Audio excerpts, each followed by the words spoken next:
السلام عليكم. ملي يكون مسؤولين ديال البلاد ما كيعرفوش يقراو، ما يعرفوش يكتبوا سميتهم، جاهلين بالدين وكلشي همهم مصلحتهم كيداوز على المنظر، مباشرة يدخلوا الاجندات الغربيه اللي باغيين يشوهوا الدين وباغيين يطلعوا جيل مشوه ما يعرفوا على الاسلام، بل هذاك الجيل هو اللي حارب الاسلام من الداخل.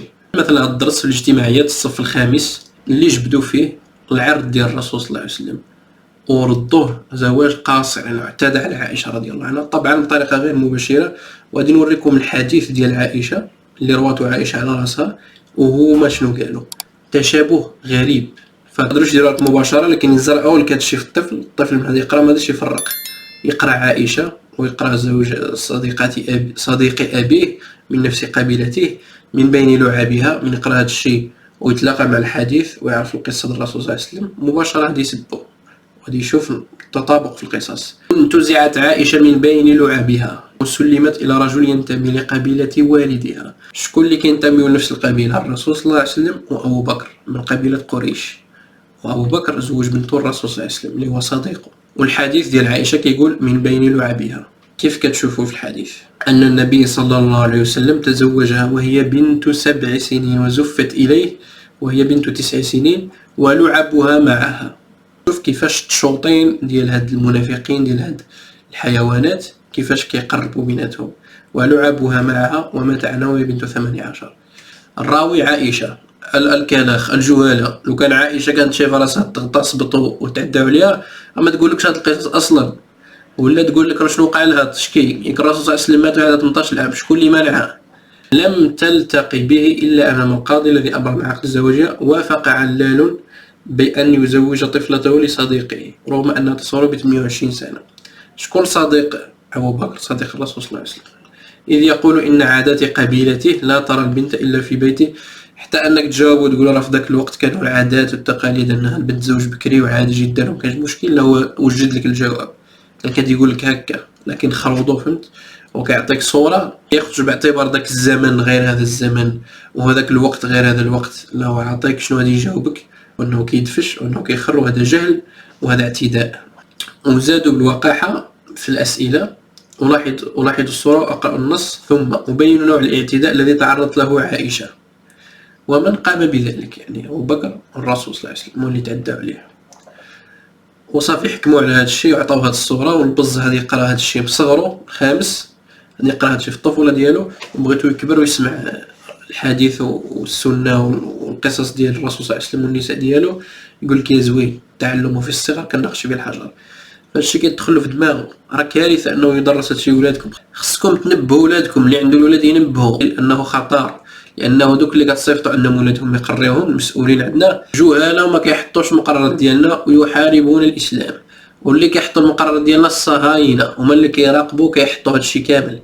تقول لي راه كتدفش مؤامره، غادي نجيك غادي نوريك كيفاش الصهاينه كيراقبوا المقررات ديال الدول الاسلاميه كامله. بالنسبه للموضوع ديال عائشه والزواج ديالها الصغير، فهذا شي حاجه عاديه جدا في ذاك الوقت. راه لو كان ما كانش عادي ولو كان حاجه غريبه، لو كان كفار قريش اول ناس سبوا الرسول صلى الله عليه وسلم، كانوا يقولوا عليه الساحر المجنون، لبقوا فيه اي تهمه باش ما يسمعلوش الناس. سهل يقولوا له كتغتصب بزاوز انت شهواني، سهله جدا. لكن هما داك الكفر ديالهم كاملين ما علقوش على الواقع. علاش؟ لانها اصلا ما فيها والو، لانه اصلا عاديه جدا في ذاك الوقت. وحتى الكفار ديال هذا الوقت، الكفار المؤرخين اللي ماشي بسلم اصلا، شوف شنو كيقول. Was Muhammad a paedophile? The short answer is no. But this highly offensive question is asked increasingly these days, particularly on social media and by Christians. In particular is because of his marriage to Aisha.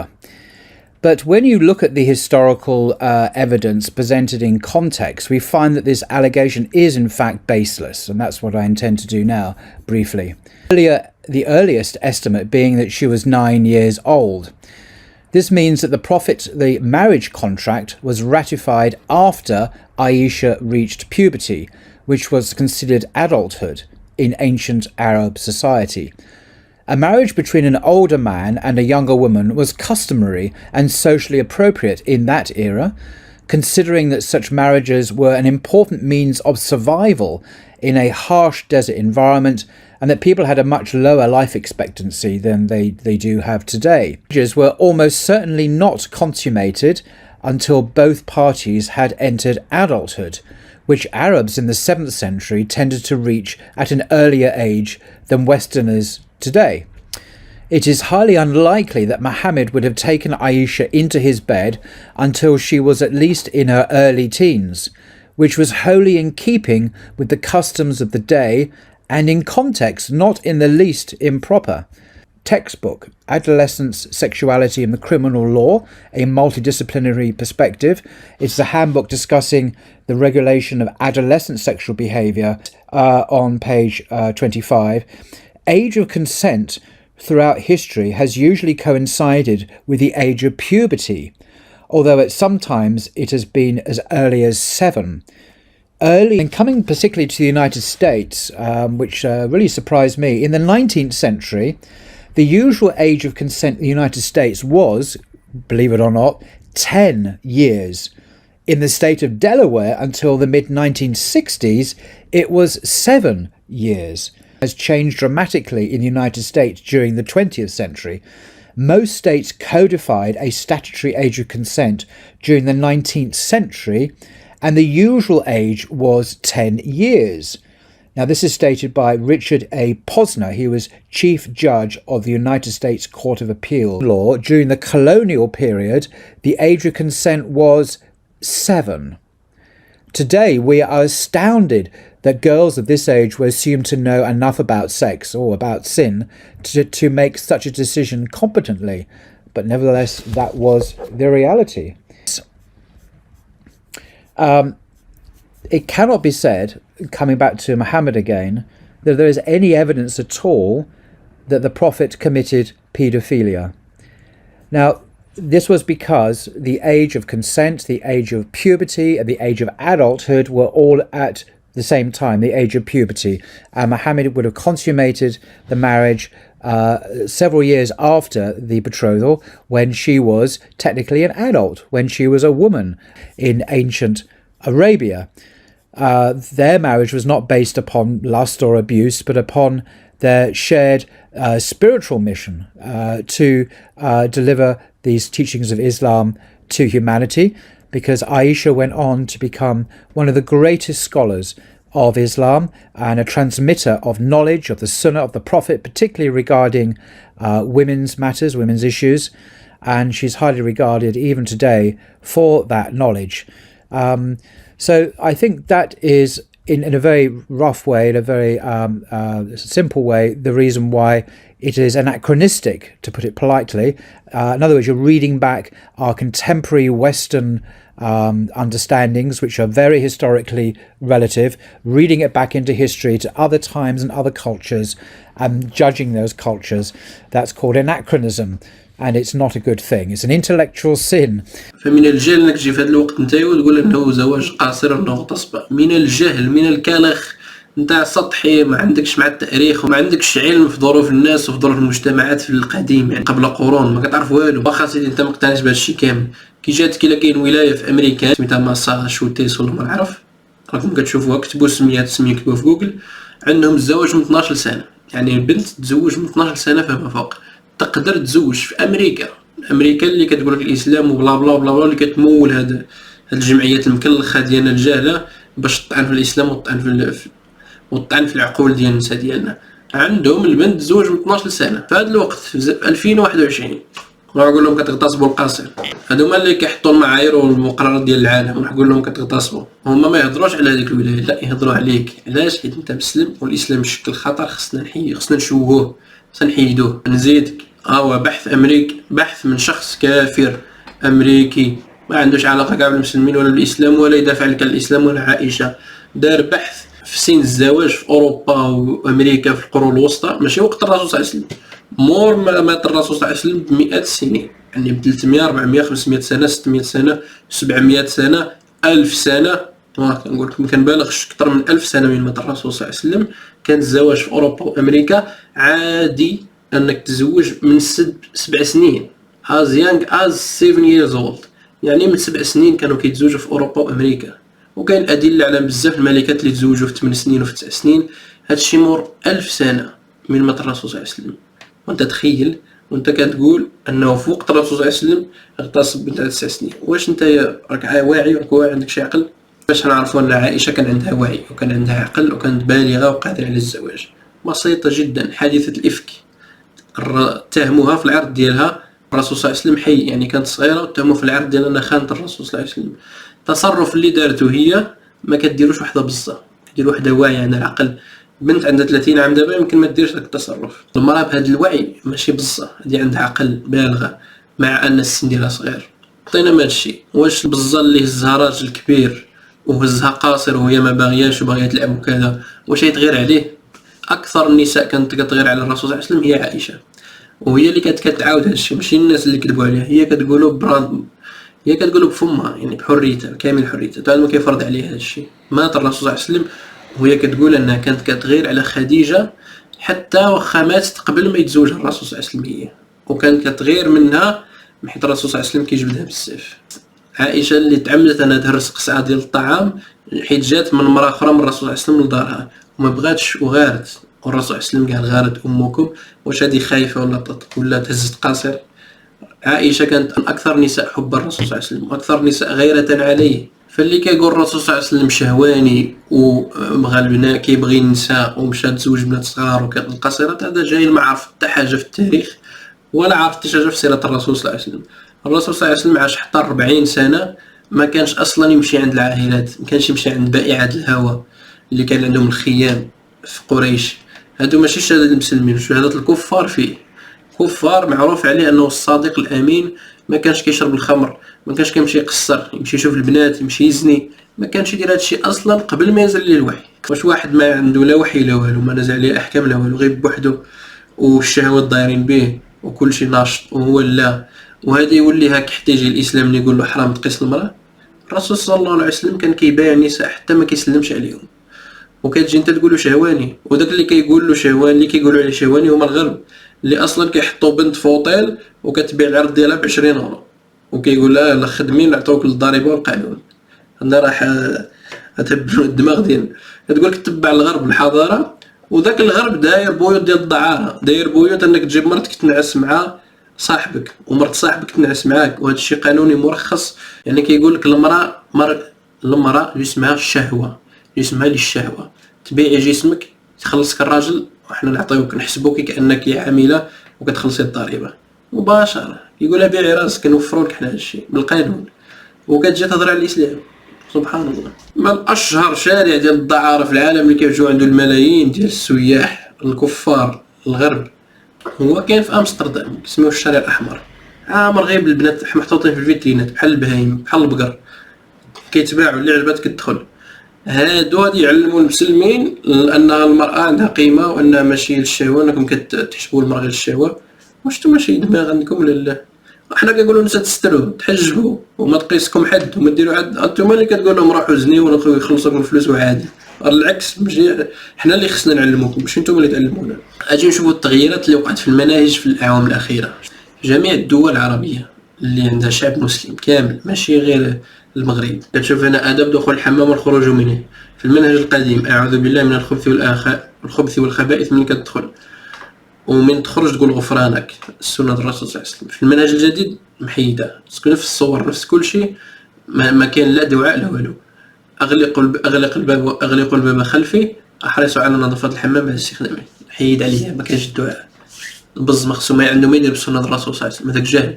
شوف هاد الصورة في المقررات المغربية في الإجتماعيات، يمكن الصف السادس احسن ما عاقل، كيديروا لك تطور الانسان، وهذا خرافة جهل اصلا ماشي علم. ماشي نقول لك لا يخالف الاسلام، اصلا هذا ماشي علم. علاش دايروا نظريه التطور؟ يقولوها الغرب كافر باش يروج للالحاد وباش يعطي تبرير للكون كيفاش جينا باش يحيد الله من المعادله. عاد جاو شي وحدين كيزوقوها انك تقدر تكون مسلم وتكون متطور وذاك الكلام الفارغ اللي ما عندوش معنى.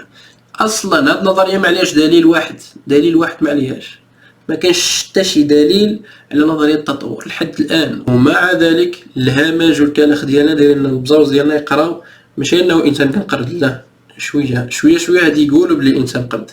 عقل فين قال لك الانسان الاول قبل 3 مليون سنه صعوبه في الوقوف والمشي. سبحان الله.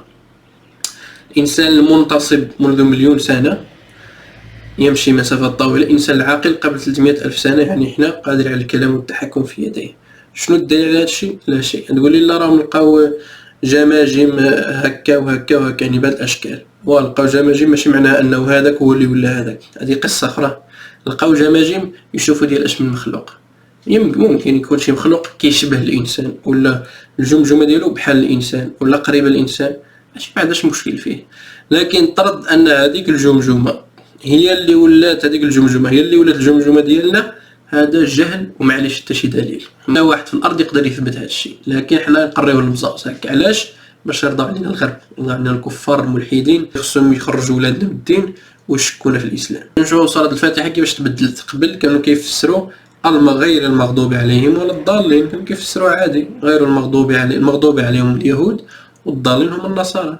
التفسير ديالها معروف منذ الرسول صلى الله عليه وسلم حتى اليوم، حتى يومنا هذا. شنو ناضوا داروا؟ لا، هذه فيها عنصرية. اليهود اللي غضبوا علينا، اللي هم اصلا في الشعار ديالهم كيقولوا الموت للعرب، اللي هما كيقريو ولادهم انهم العرب كلاب وخصنا نكونوا حنا عبيد ليهم. اللي هما في الدين ديالهم كيقول لك حنا شعب الله المختار والناس كامل تمشي للنار، ما تقدرش تولي يهودي اصلا، انت مخلوقي باش تكون عبد. الدين ديالهم كيقول على مريم عاهره والعياذ بالله، مريم ام عيسى عليه السلام كيقولوا عليها عاهره. حنايا نرضيهم، ما نقولوش اليهود مطوبي عليهم حشومه يد عليا، ما نفسروهاش. هذيك كانوا كيفسروها قبل، لكن دابا في الجديد لا كاينش. شكون كيراقب هاد المقررات؟ شكون كيراجعهم وكيقول شنو هو الصح شنو هو الخطا؟ طبعا راه ما كيستندوش للسنه والقران، هذا راه نساه، شي نساه هادشي ما بقاش. شكون كيراجع لنا هاد المقرر؟ تخيل شكون؟ الصهاينه. تخيل انه الصهاينه هما اللي كيقولوا لنا، هما اللي يحددوا لك انه واش هاد الايات مزيانين يقراهم الطفل ولا لا. هما اللي يحددوا لنا حنايا شنو، هما اللي مغتصبين غادي يحددوا لنا شنو غادي نقراو. هذا موقع ديال واحد المؤسسه سيدي، قال لك حنا كنراقبوا المقررات الدراسيه في العالم ومركزين غير في الدول العربيه المسلمه اللي كيقول لك حنا كنجيبوا الارهاب والتخلف. سميتو امباكت سي. من كتجي تشوف هاد الاعضاء ديال امباكت سي شكون هما، شكون هادو اللي يديرون هاد المؤسسه هذه اللي كتراقب وكتقيم المقررات ديالنا اللي كنقريو لولادنا حنا كمسلمين، كتجي تلقى هو الشيف ديريكتور، زعما هادو هما الرؤوس الكبار في هاد المؤسسه. غتلقاهم بثلاثه عندهم علاقه بالصهاينه. الاول اصلا صهيوني يمكن، وكان خدام في اسرائيل من جيروسالم، زعما القدس هي زعما العاصمه ديال اسرائيل. كان عاود خدام كديريكتور من المشروع الاسرائيلي. نجيو عند الشيف الثاني اريك اغاسي، كذلك كان فورمر كينيسيست ممبر، كان عضو في الكنيسيت الاسرائيلي، يعني قبل كان خدام كعضو في الكنيسيت الاسرائيلي. اعضاء الصغار عاود كذلك ايتام شالي ولا داك سميتو، حتى هو تخرج في اسرائيل وقرا في اسرائيل وتخرج من اسرائيل. دابا كيحدد لنا المقررات اللي نقريو لولادنا. كتعود كتلقاهم هما فرحانين بالسعوديه وبالحكام السعوديه، قال لك راهم دايرين تطور في المقررات الدراسيه. للاسف حقيقه بنو صهيون، ماشي حنا بنو صهيون راضيين على المقررات السعوديه انها كتطور ودايرين التصويره ديال الملوك ديالها فرحانين بهم. مشيت ترجمت شنو كاين على السعوديه مثلا، قال لك اودي السعوديه راه مزيان، الصهاينه كيقولوا على السعوديه راه مخيره. قال لك شهد شهاده الدراسه السعوديه تحسينات كبيره في الكتب المدرسيه في المملكه، مواصلا، يعني الترجمه ماشي مضبوطه 100%، مواصله التغييرات الكبيره التي شهدت في منتصف عام 2020، موثقه في تقرير الكتاب المدرسي السعودي الاخير لإمباكت سي. وخلال العام الماضي تم الاشراف على الكتب المدرسيه. تخيل هادو صهاينه كيشرفوا على الكتب المدرسيه في بلد الرسول صلى الله عليه وسلم، هما كيشوفوا شنو يقراو اولاد واحفاد الصحابه هاد الصهاينه هادو في عده مجالات رئيسيه. وقد اجريت اكبر التغييرات على الدروس التي تتناول اليهود والمسيحيين، يعني اكبر التغييرات كانت في الدروس التي تتناول اليهود والمسيحيين وغير المؤمنين والجهاد العنيف. للاسف حنا عندنا الجهاد خايب، خصنا نحيدوه. الصهاينه اللي قتاله اللي ذباحه كيقريو لنا ولادنا في جزيرة العرب المسلمين في السعودية، هما كيشوفوا لنا شنو نقراو. وحيدوا 28 درسا يضم شيطنة الآخر، يعني تقول أنه اليهود والنصارى والملحدين كفار. هذه لا عنصرية، خصنا نحيدوها. وهذا راه كيقولوا الإسلام، يعني الإسلام خايب. كتقول الجهاد عنيف، جات كيقولوا الإسلام. تخيل الصهاينة كيصاوبوا المسلمين في بلد الرسول صلى الله عليه وسلم شنو يقراو شنو ما يقراوش، شنو هو مزيان شنو هو ماشي مزيان. هما لا، هما عندهم تكافر وكلب وعبد، وانت تقدر تراقب لهم المقررات ديالهم. لا، انت مسلم كلب حقير، ما عندكش قيمه. بعد ذلك واش صحاب الكرام زعما رضاو على السعوديه على داك التغييرات اللي دارت المقررات؟ لا، كتبين انه السعوديه مسحت صام يعني some but not yet all، يعني حيدت شي بعض ولكن ماشي كل شيء الهيت سبيتش فروم سكول بوكس. حيدت غير بعض الدروس اللي تحض على الكراهيه، ماشي كل شيء من الكتب المدرسيه ديالها. يعني هادشي كامل اللي داروه وباغيين يزيدوا ويحيدوا. لكن ملي كتمشي تشوف اردوغان داير عليه حتى هو ما قال هنا، ما حاملينوش، كارهينو، ردوا شيطان. مشيت ترجم شنو قال اردوغان، قال كيجري الرئيس التركي رجب طيب اردوغان تغييرات كبيره على الكتب المدرسيه التي وافقت عليها الدوله في تركيا منذ تولي السلطه في عام 2003. وهذا التقرير هو الرابع يجريه برنامج امباكتسي. الله مساكن يديروا التقرير على اردوغان في المنهج الدراسي التركي. لقد حددنا تدهورا ملحوظا في الكتب المدرسيه التركيه منذ اخر استعراض لنا في عام 2016. دعوه تدهورت. اردوغان ضيع الناس. علاش؟ حيت ما حيدش اليهود والنصارى كفار، حيت هو بالعكس هو اصلا لقى الدوله هكاك وكيحاول يصلحها ويرد الخطاب الديني الاسلامي، وهادشي ما كيحملوش. وقال لك التدهور ملحوظ فيما يتعلق بالوفاء بمعايير السلام والتسامح المحدده من قبل اليونسكو، بل على العكس من ذلك تم تسليح الكتب المدرسيه في محاولات اردوغان لاسلمه المجتمع التركي والعوده الى الوراء. شوف الحيوانات شنو كيقول، يعني بحال اللي اسلمت المجتمع حاجه خايبه، والعوده الى الوراء شي حاجه. العوده للوراء بالنسبه ليهم فعلا حاجه خايبه. علاش كيقول لك واش نبغيو نرجعوا للور؟ فعلا ملي نرجعوا للور غادي نلقاو راسهم مزبل وحنا كنحكموهم، فبالنسبه لهم خايب فعلا. كاين حنايا راه مزيان رجعوا للور، كنا عندنا قوه، كنا واعيين، كنا حاكمين، كنا كرامه عزه. وما دابا علاش دابا من ولا الصهيوني كيحدد لي شنو نقرينا في بلاد الرسول صلى الله عليه وسلم؟ هذه كارثه.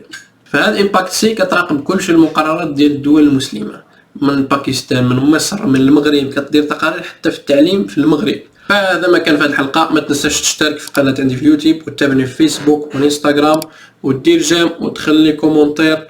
والسلام عليكم، نشوف في الحلقه القادمه.